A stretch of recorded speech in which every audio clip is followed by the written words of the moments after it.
Santos, Gustavo Soler.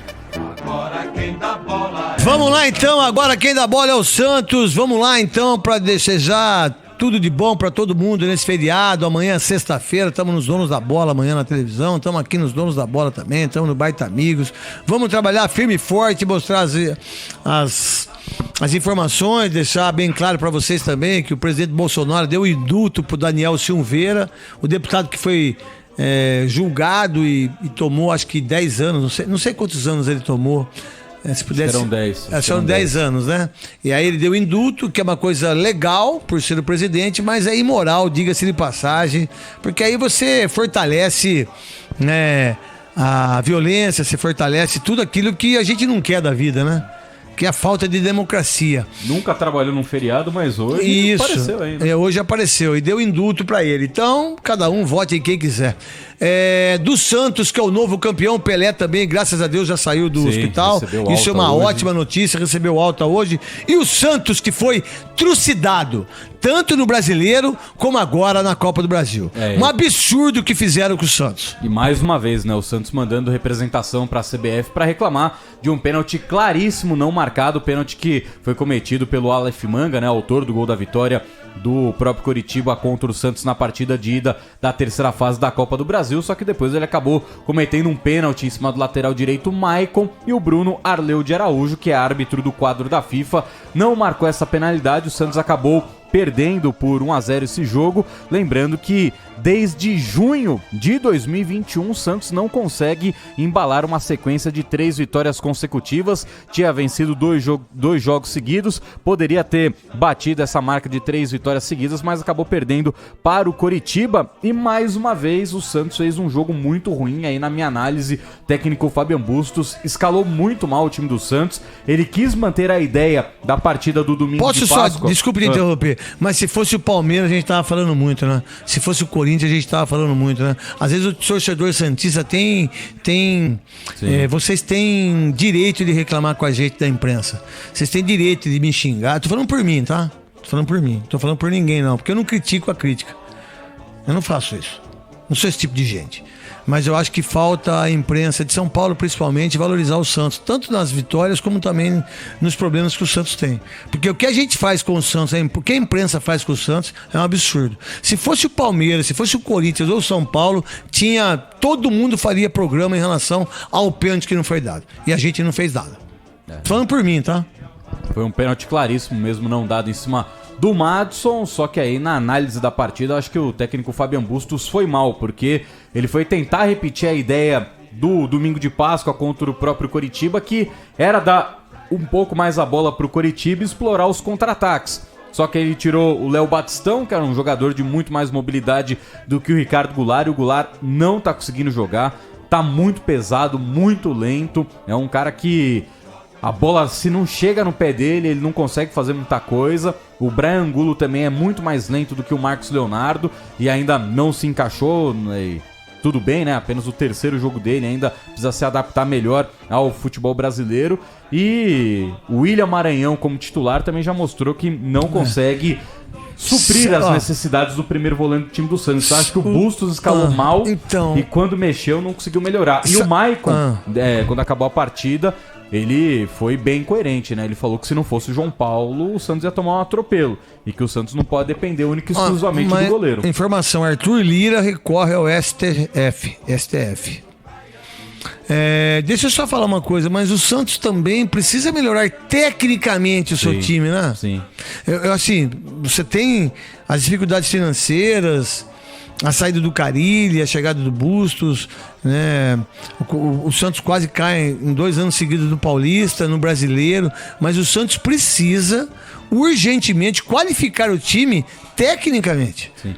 Porque se não qualificar tecnicamente, ele vai ter muitos problemas no Brasileiro. E aí não eu acho que... É no Brasileiro, Sim, no Brasileiro, com certeza. Até porque é um time que, por mais que tenha terminado o Campeonato Brasileiro próximo da pontuação de Libertadores da América, né? Mas do jeito que a coisa tá também, se você fizer qualquer trabalho meia boca, você consegue beliscar uma Libertadores. Mas o Santos correu o risco de rebaixamento no Campeonato Brasileiro, ficou algumas rodadas dentro da zona. No Paulista foi muito mal, mas eu acho que o jogo de ontem será muito importante agora para o Fabian Bustos entender realmente com que ele pode, com que ele não pode contar nesse time titular. Para o jogo agora de domingo contra o América, tira o Goulart do time, volta o Fernandes para o time titular, o Sandri, que eu acho que é o melhor desse meio de campo do time do Santos, ainda está se recuperando fisicamente, ainda é um menino que não voltou totalmente pronto depois da lesão que ele teve no joelho, aí teve Covid, teve outra lesão, então nesse momento eu não sou um fã, mas o Zanocelo pelo menos entrega, ele marca, ele corre, fisicamente ele consegue aguentar o tranco. Qual o time do Santos? Vamos lá. João Paulo, que é o craque do Santos é o João Paulo, certo? Paulo, quando você tem o goleiro como craque, e que ele que defende todas as bolas, ele que salva o Santos a todos os momentos, é muito preocupante, porque você tem que ter um centroavante que faça os gols para que você possa... A gente pode lembrar de... lateral já direito. Uns 20 anos, quando o Palmeiras passava por isso. E o único cara que era bom era o goleiro, era o Marcos. Marcos. Então vamos lá.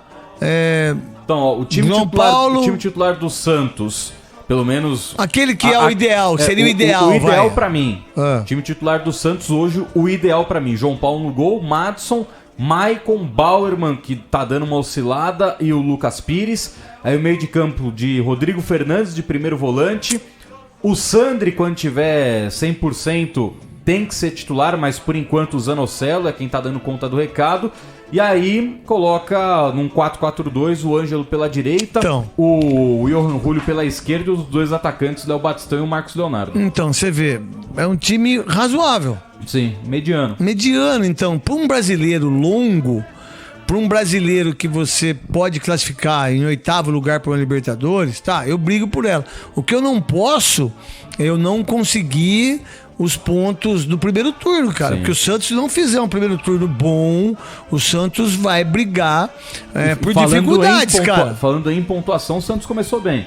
Um empate fora no Maracanã contra o Fluminense. E ganhou em casa. Que vai terminar na frente dele e ganhou de um time que é rival direto. Isso.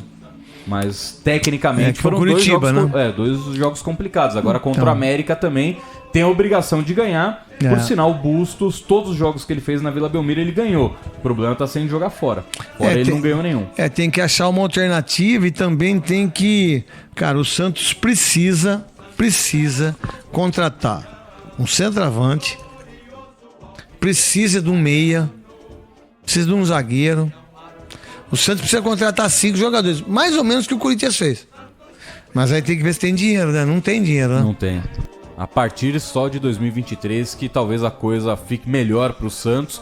Por sinal, o Santos ainda tá naquela situação que tem 60 dias, né? Tem até o meio do ano para organizar a casa. O Santos não terá em nenhum momento suas contas bloqueadas em possíveis processos, em um acordo que fez com a Justiça. Então, o Santos tem ali, agora diminuiu um pouco, né? São 55 ou 56 dias para o Santos montar toda uma organização, todo um esquema para apresentar para a Justiça de como vai conseguir pagar todas as suas dívidas. Lembrando, né, que no início da gestão do Andrés Rueda, o Santos tinha mais de 700 milhões em dívidas e agora a situação melhorou bem. Diminuiu ali para dívidas a curto prazo e a longo prazo, o Santos mais ou menos ali 400 milhões em dívidas, mas é muita dívida para um clube que, infelizmente, não consegue ter uma arrecadação de bilheteria superior a 500 mil reais. O Santos faz um jogo na Vila, ele faz uma arrecadação de 200 mil. Tem que ter 10 mil pessoas, certo? Sim. Então, é isso que o Santos tem dificuldades, né, em relação à televisão, a patrocinador. Então, o Santos tem que ter esse entendimento. Tudo bem, o Andrés Rueda vem fazendo aí tudo, mas, cara, se você não ganhar, se você não se posicionar em relação ao... vamos lá. Entre os 4 primeiros, entre os 5, olha só que eu tô falando do Santos, hein? Que é o maior clube do mundo. Pô, se o Santos ficar em 5º lugar do brasileiro, vai estar todo mundo feliz. O Santista vai estar todo feliz. Se chegar das quartas e final da Copa do Brasil, vai ficar também. Entendeu? Então, só que o Santos não pode pensar nisso, cara. O Santos é um clube muito grande. Então, aí falam assim, que nem você falou, ó, vai ter dinheiro só em 2023, tá? Só que não pode cair em 2022. Sim. Certo? Tem que fazer de tudo pra manter as suas receitas e na próxima temporada, com a casa mais em ordem, com menos dívidas, conseguir arrecadar dinheiro, ver se finalmente aprova um projeto da Arena da Vila Belmiro, que ainda vai demorar para sair. Que é a W Torre? Isso, com a W Torre. Tá na mão do Conselho Deliberativo. Quando conselho, se o conselho aprovar, e vai para mão dos órgãos competentes da cidade de Santos para viabilizar a obra. E aí o Santos ainda vai demorar, ainda vai passar por um processo que vai ter que jogar fora da cidade de Santos. Então... Joga em Barueri, pô, qual é o problema? Sim. Joga na Arena Barueri, fica lá um ano e deixando fazendo lá e acabou, tá tudo certo, velho. O ponto que eu queria chegar é exatamente isso. Vai ser ainda um período que vai ter que trabalhar bastante pra não sofrer e quem sabe num futuro próximo o Santos poder voltar a dar as alegrias que a torcida merece, porque, como você bem destacou, né? Se não é o maior, está entre os maiores clubes do mundo. Pra mim é o maior. O time que o Pelé jogou, Sim. cara. Um time que o Pelé fez 1000 gols, desculpa, o Santos é o maior clube do mundo. Só que o Santos tem que entender que precisa modificar. O Palmeiras não fez, o Corinthians não tem. Bom, então, o São Paulo não tem o estádio, o Grêmio não tem, o Internacional não tem. Quem não tem é o Flamengo, né? Flamengo, Fluminense. Nem o Botafogo tem, que ter o Engenhão, né? Então tem que ter. O Santos tem que ter um estádio igual ao do Nacional do Uruguai, para 40 mil pessoas. Mas daquele estilo, entendeu? Para ser multiuso, né, na Baixada, onde tem muita gente, tem todas as praias do lado, fazer um estádio bonito, que possa reunir. Precisa disso. Porque senão sempre vai ficar nesse negócio da Vila, 11 mil pessoas. Para com isso aí, meu. Diferentemente do que não aconteceu em Itaquera, né, quando todo mundo apostou que com a Neoquímica Arena, quando foi fundada, né, a Arena Corinthians, poderia melhorar a situação de emprego por lá, essas coisas, não mudou tanto assim a vida de muita gente. Mas quando a gente tá falando de um estádio para uma cidade, como a cidade de Santos, você pode também mudar a maneira de investimento da cidade. Tudo bem, você imagina só se o Corinthians tivesse feito a coisa certa do estádio.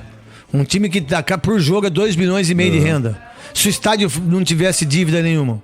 Se tivessem pago o estádio. Olha a renda que o Corinthians tem. Tá muito melhor. No mês, quase 10 milhões. 5 milhões. Só de... E aí, fora as outras coisas. Mas precisa pagar o estádio. Sim. Certo?